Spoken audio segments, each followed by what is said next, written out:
Hello friends, welcome to defence mat tricks. तो एक LCA-30 की फ़ोटो निकल कर सामने आई है जिसमें इसके द्वारा दो काफ़ी नए तरीके के बॉम्ब कैरी किए जा रहे हैं जिनमें रेंज एक्सटेंशन किट लगी हुई है।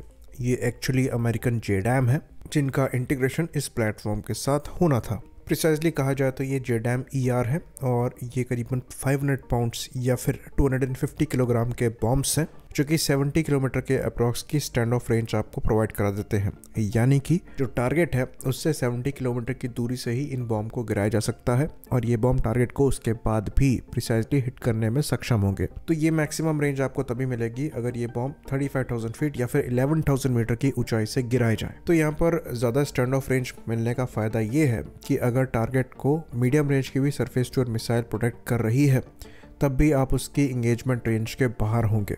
तो क्योंकि ये बॉम्ब किसी भी तरीके के प्रोपल्शन को इस्तेमाल नहीं करते और ग्लाइड करते हुए अपने टारगेट की तरफ जाते हैं तो इसलिए इनको इंटरसेप्ट कर पाना भी ऑलमोस्ट नामुमकिन है।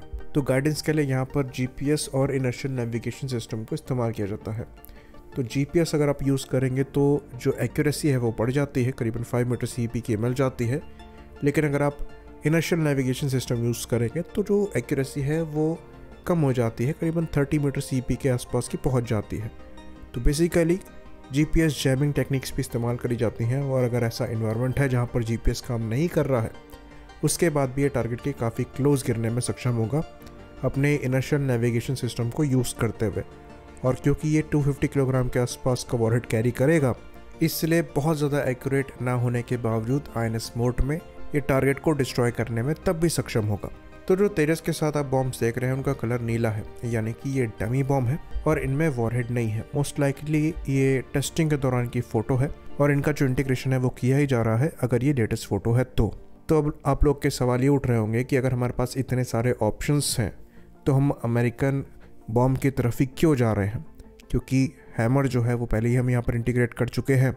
बाकी अगर LGBs यानी कि लेज़र गाइडेड बॉम्ब्स की बात करें तो ग्रिफिन पहले से ही इंटीग्रेटेड है। बाकी ये DRDO 100 को भी फायर करने में सक्षम होंगे और सेम कैटेगरी में हमारे द्वारा गौरव और गौतम जैसे बॉम्ब बनाए जा रहे हैं। तो ये बात हम आपको बता दें कि जो प्रिसीजन गाइडेड स्मार्ट म्यूनिशंस होते हैं वो एक्चुअली एक्सपेंसिव होते हैं और अगर आप स्पाइस जैसे बॉम्ब की बात करेंगे तो प्राइस डिफरेंस यहाँ पर मल्टीपल फोल्ड्स में आता है।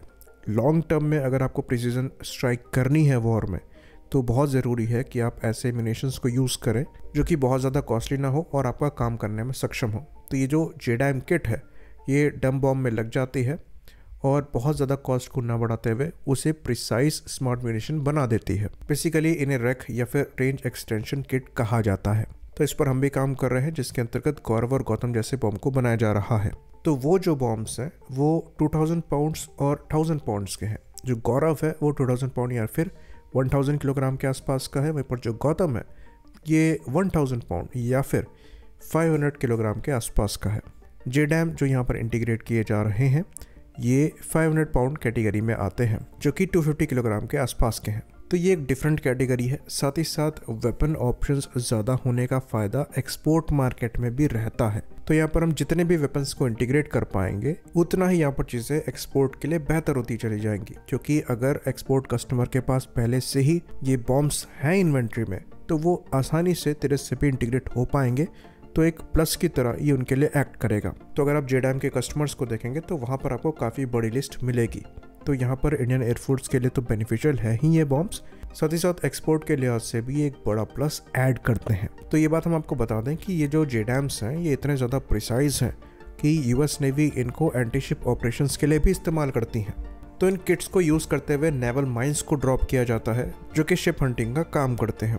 क्योंकि यहाँ पर आपको जो स्टैंड ऑफ रेंज है वो अच्छी खासी मिल जाती है तो आप किसी भी वॉरशिप के जो onboard surface to air missile है उसकी इंगेजमेंट रेंज के बाहर रहते हुए माइंस को ड्रॉप कर सकते हैं। और इसके लिए आपको कुछ बहुत ज़्यादा चेंजेस करने की रिक्वायरमेंट नहीं है।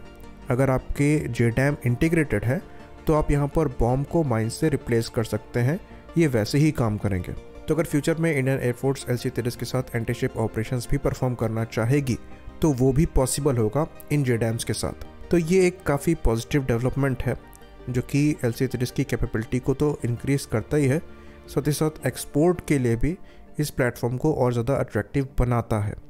आई होप इन्फॉर्मेशन यहाँ पर क्लियर रही हो। इसी बात पर इस वीडियो को हम ख़त्म करेंगे। लाइक करिए, सब्सक्राइब करिए। जय हिंद।